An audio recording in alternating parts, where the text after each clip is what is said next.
اعوذ باللہ من الشیطان الرجیم، بسم اللہ الرحمن الرحیم۔ شروع کرتا ہوں اللہ پاک کے بابرکت نام کے ساتھ جو دلوں کے حال بہتر جانتا ہے۔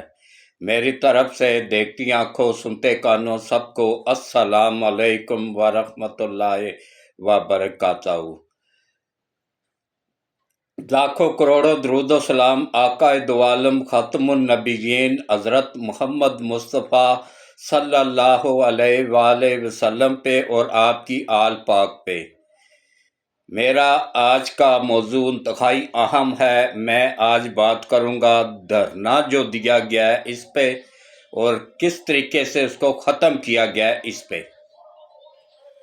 تو دیکھیں کس طریقے سے یہ پہلے اس وقت آئے جب بیلاروس کا صدر جس ڈیٹ کو آ رہا تھا اسی ڈیٹ کو انہوں نے اسلام آباد میں انٹری دی۔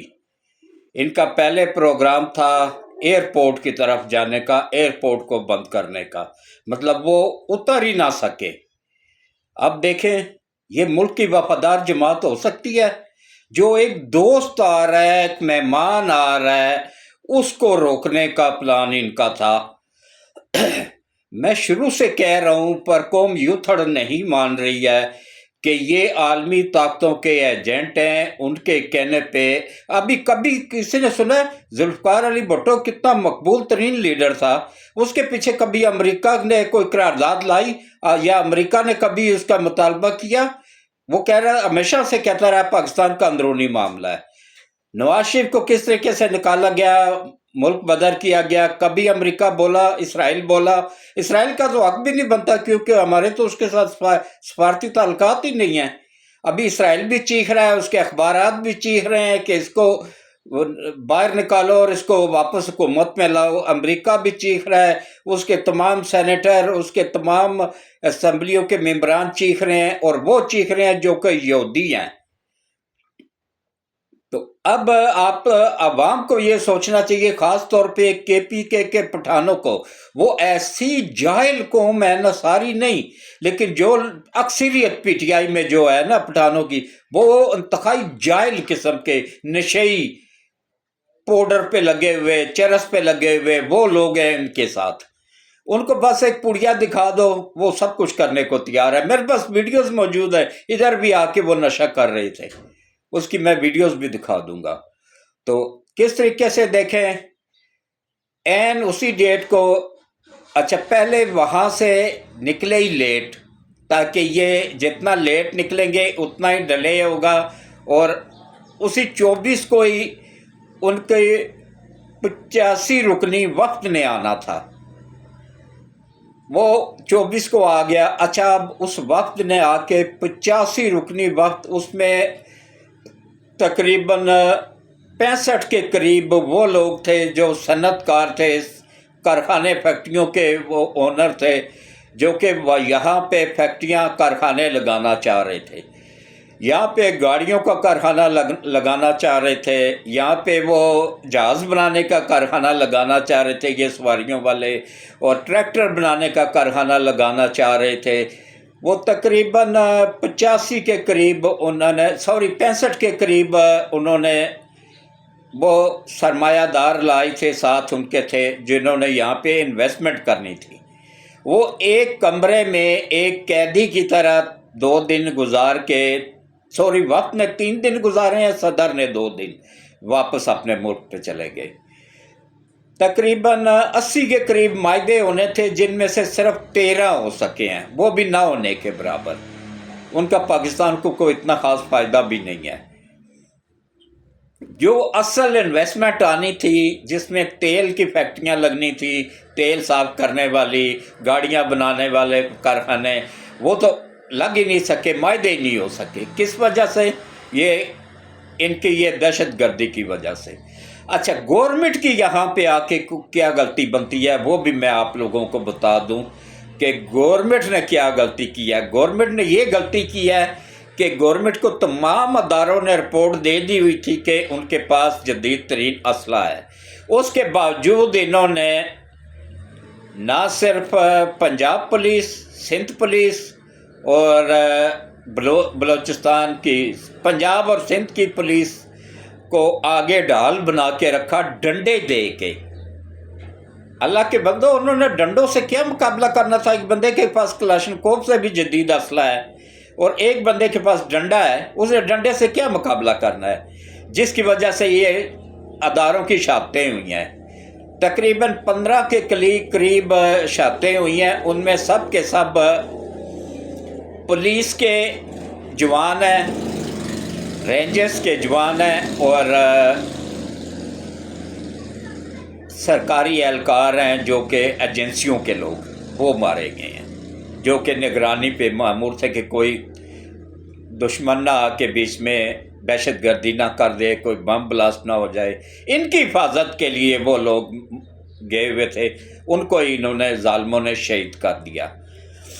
اس کے بعد پھر گورنمنٹ نے کیا پلاننگ کی کہ پھر اس کے بعد انہوں نے وہ کیا، عقل آئی تھوڑی تو پھر اسلحہ دیا ان کو، پھر انہوں نے ان کی ٹانگوں میں گولیاں ماری ہیں دہشت گردوں کی۔ یہ جو دہشت گرد آئے ہوئے تھے نا KPK سے، یہ سب کے سب افغانی دہشت گرد تھے، تو ان کو پھر ٹانگوں میں گولیاں ماری گئی ہیں، وہ سب کے سب زخمی اسپتالوں میں پڑے ہیں، کوئی نہیں مرا ہے، سب کے سب زندہ ہے، جھوٹ بول رہے ہیں، ان کا میڈیا پروپیگنڈا کر رہا ہے۔ بتائیں نا ایک لاش کو میڈیا پہ لے کے آئیں کہ بھائی یہ دیکھو یہ لاش ہے، یہ بندہ شہید ہوا، نہیں ہوا ہے، ایک بھی نہیں ہوا ہے، ہوئے ہیں شہید 15 بندے ہوئے ہیں، وہ سب کے سب پولیس کے اور رینجرز کے جوان ہیں۔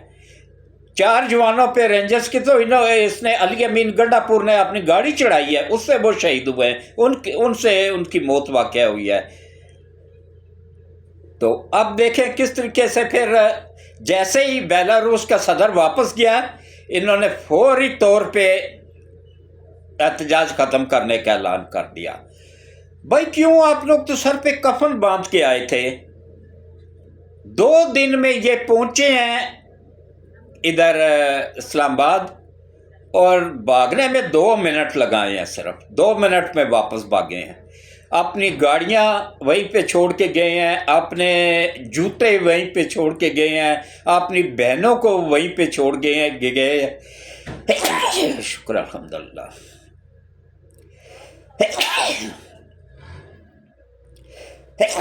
شکر الحمدللہ۔